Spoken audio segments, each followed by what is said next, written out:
Hi friends, ಜಬ್ಬಿ food ಫ್ಯಾಕ್ಟ್ರಿಗೆ ತಮಗೆಲ್ಲರಿಗೂ ಸ್ವಾಗತ ಸುಸ್ವಾಗತ.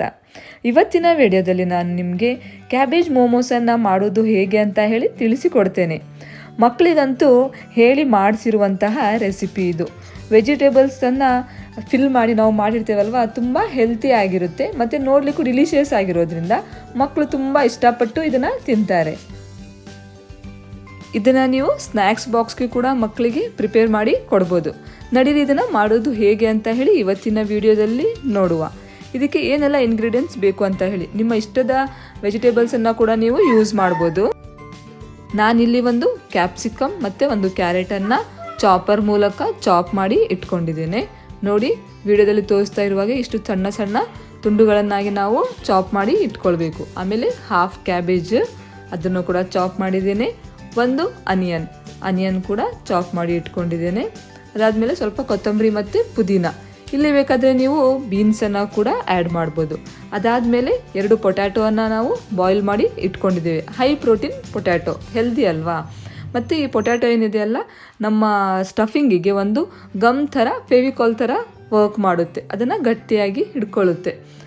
ಅದರಲ್ಲಿ ನಾವೀಗ ಎಲ್ಲ ವೆಜಿಟೇಬಲ್ಸನ್ನು ಮಿಕ್ಸ್ ಮಾಡುವ ಒಂದು ಬೌಲಲ್ಲಿ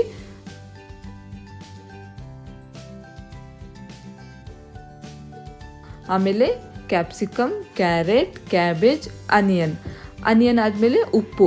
ನಾವಿವಾಗ ಮೋಮೋಸನ್ನು ರೆಡಿ ಮಾಡಿಕೊಂಡು ಸ್ಟೀಮ್ ಮಾಡ್ತೇವೆ ಅನ್ನೋಷ್ಟರಲ್ಲಿ ಆ ಟೈಮಲ್ಲಿ ನಮ್ಮ ಸ್ಟಫಿಂಗಿಗೆ ಉಪ್ಪನ್ನು ಹಾಕ್ಕೊಳ್ಳಿ. ಇಲ್ಲ ಅಂತ ಹೇಳಿದರೆ ಆನಿಯನ್ ಏನಿದೆಯಲ್ವಾ, ಈರುಳ್ಳಿ, ಅದು ನಮ್ಮ ಸ್ಟಫಿಂಗಿಗೆ ಅಳಿಸ್ಬಿಡುತ್ತೆ. ಅಂದರೆ ಈರುಳ್ಳಿ ನೀರು ಬಿಟ್ಟುಬಿಡುತ್ತೆ, ಸ್ಟಫಿಂಗ್ ಹಾಳಾಗುತ್ತೆ. ಅದಕ್ಕೋಸ್ಕರ ಲಾಸ್ಟಿಗೆ ಹಾಕ್ಕೊಳ್ಳಿ. ಆಮೇಲೆ 1 ಟೇಬಲ್ ಸ್ಪೂನ್ನಷ್ಟು ಖಾರದ ಪುಡಿ ಅಥವಾ ಮೆಣಸಿನ ಹುಡಿ, ಚಿಲ್ಲಿ ಪೌಡರ್.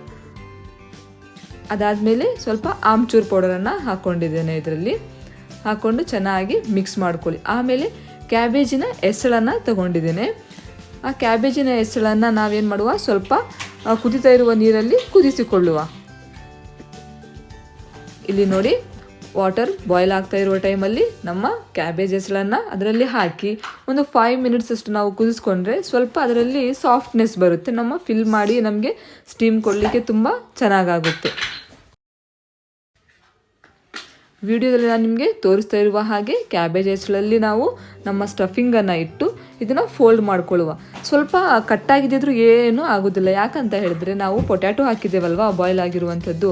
ನಮ್ಮ ಸ್ಟಫಿಂಗನ್ನು ಗಟ್ಟಿಯಾಗಿ ಫೆವಿಕಾಲ್ ಹೇಗೆ ಗಟ್ಟಿಯಾಗಿ ಹಿಡ್ಕೊಳ್ತದೆ ಅಲ್ವಾ, ಆ ಥರ ನಮ್ಮ ಕ್ಯಾಬೇಜ್ ಎಸಳಿಗೆ ನಮ್ಮ ಸ್ಟಫಿಂಗ್ ಗಟ್ಟಿಯಾಗಿ ಹಿಡ್ಕೊಳ್ಳುತ್ತೆ, ಹೊರಗಡೆ ಬರೋದಿಲ್ಲ. ಸ್ವಲ್ಪ ಕಟ್ಟಾಗಿದ್ದರೂ ಏನೂ ಪ್ರಾಬ್ಲಮ್ ಇಲ್ಲ.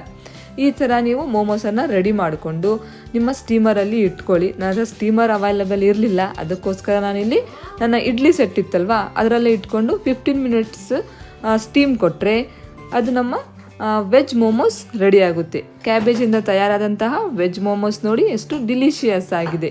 ಮಕ್ಕಳಿಗೆ ಇದನ್ನು ಮಾಡಿಕೊಟ್ರೆ ತುಂಬ ಇಷ್ಟಪಟ್ಟು ತಿಂತಾರೆ ಮತ್ತು ಹೆಲ್ದಿ ಕೂಡ ಆಗಿರುತ್ತೆ. ಮೈದಾಯಿಂದ ಮಾಡಿರುವಂತಹ ಮೋಮೋಸನ್ನು ತಿಂದು ಹೆಲ್ತ್ ಹಾಳು ಮಾಡ್ಕೊಳ್ಳೋ ಬದಲು ಈ ಥರ ಮಾಡ್ಕೊಂಡು ತಿನ್ನಿ, ತುಂಬ ಟೇಸ್ಟಿಯಾಗಿದೆ. ಇವತ್ತಿನ ಈ ವೆಜಿಟೇಬಲ್ಸ್ ತಿನ್ನುವಂತಹ ವಿಡಿಯೋ ಅಥವಾ ತಿನ್ನಿಸುವಂತಹ video, it means cabbage momos ನಿಮಗೆ ಇಷ್ಟ ಆದಲ್ಲಿ ನನ್ನ ವಿಡಿಯೋಗೆ ಲೈಕ್, ಶೇರ್, ಸಬ್ಸ್ಕ್ರೈಬ್ ಮಾಡಿ. Thanks for watching.